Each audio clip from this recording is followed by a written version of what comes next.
Hello everyone, welcome back to my channel. Today in this video, we'll see how to create basic formula in Microsoft Excel and how to copy them to the adjacent cells. So I'll open the software. So this time instead of a new blank workbook, I'll open a already saved file which is here as I need some data. So we have the data over here. So we are on the workbook called as formula and worksheet name is sheet 1. Got it right?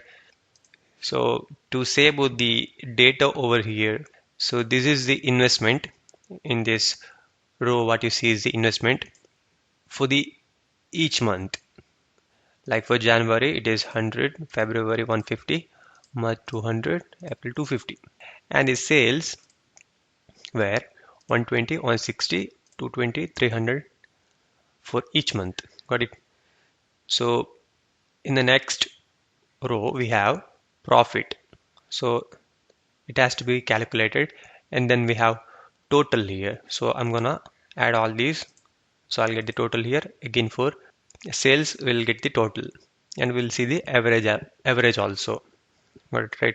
So we'll see how we do that. So as you can see, first let's find out the profit for the first month, January. So the investment was 100 and the sales was 120. I'm not mentioning any currency here, just the numbers, so that it won't be more complicated to you. So profit will be how much? So this one minus this one will be the profit, right? So how do we find that is first we have to always type equal. Got it? Whenever you create a new formula, you have to always type equal. Now you just need this one to be subtracted with this one, right? So I'll select this one first, then from the keyboard enter minus symbol, then click on this cell. Got it? So it will show which are those cells. Even in the name box you can see which is that cell. Got it right? So now type enter. So you get 20. 20, right? So just imagine.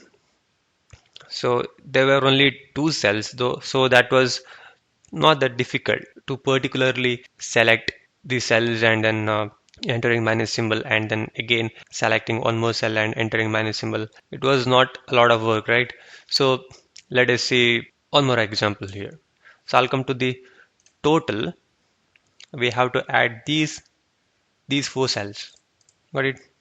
So in the same way, I'm going to type equal first. Now what I have to do is with this method, what I have to do is I have to first select this cell and it will show which cell is that, right? D6 is the cell, right?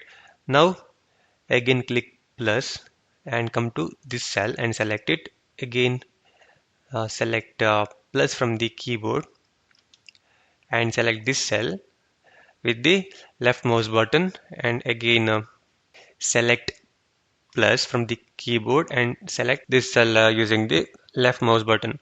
Got it right? Now click on enter. So I'll get the total as 700. Got it? This four. So this was a lot of work, right? Selecting each cell and getting the answer. So this is where you have to make use of the built-in functions of the Microsoft Excel. There are more than 450 functions in the software. We can make use of the functions to get rid of all this unnecessary work. So let us first see how do we calculate sum using that built-in function. So I'll come to this cell now. As always, we have to first type equal this time, but instead of start selecting each cell, what you have to do is first type sum. Got it? So as soon as you type sum, you will see the same option here in the drop down, which appears as soon as you start typing S. So got it right. You can select from there also. So I have typed it sum. Now open the left parenthesis. Got it. Now select all the cells which you want to add. So starting from here, I want to add all these four, right? So now click enter. So you get the answer. So easy, right? So if you had so many number of cells, this is gonna be very useful than selecting each of the cells. It's so much of work, right? So in the same way, if you wanted to take the average of these four means, so how will be the average? We'll be adding these four values and then you'll be dividing it by 4, right? As we have 4 month. Or you can also take this value and divide it by 4, right?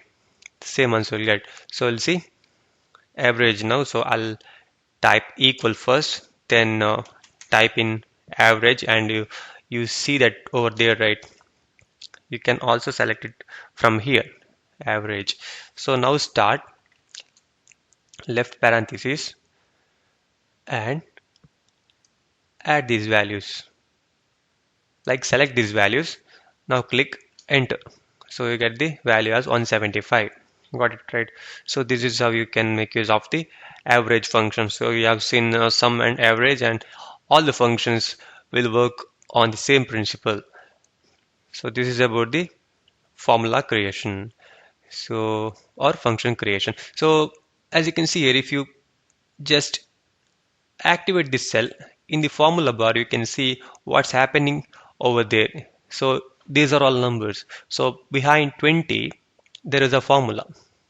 Got it? But if you come to some other number here, say it is just 160, so there is no formula behind it. But whereas behind 20 there is a formula running. Got it? Whereas if you come to 700, again you can see there is a formula running, and if you come to 800 here, there is a formula running. So it is very useful to understand if there is a formula behind any number. And if you come to the average here, there is a formula running. Got it? So now let us see how to copy formula to the adjacent cells. So as you can see, again for these cells, you think you have to retype the formula to get the answer for these two, these two, these two, and again for the average of these four values, again you have to enter the formula and these things. It's not really needed because you can make use of the copy formula feature. So how do you do that?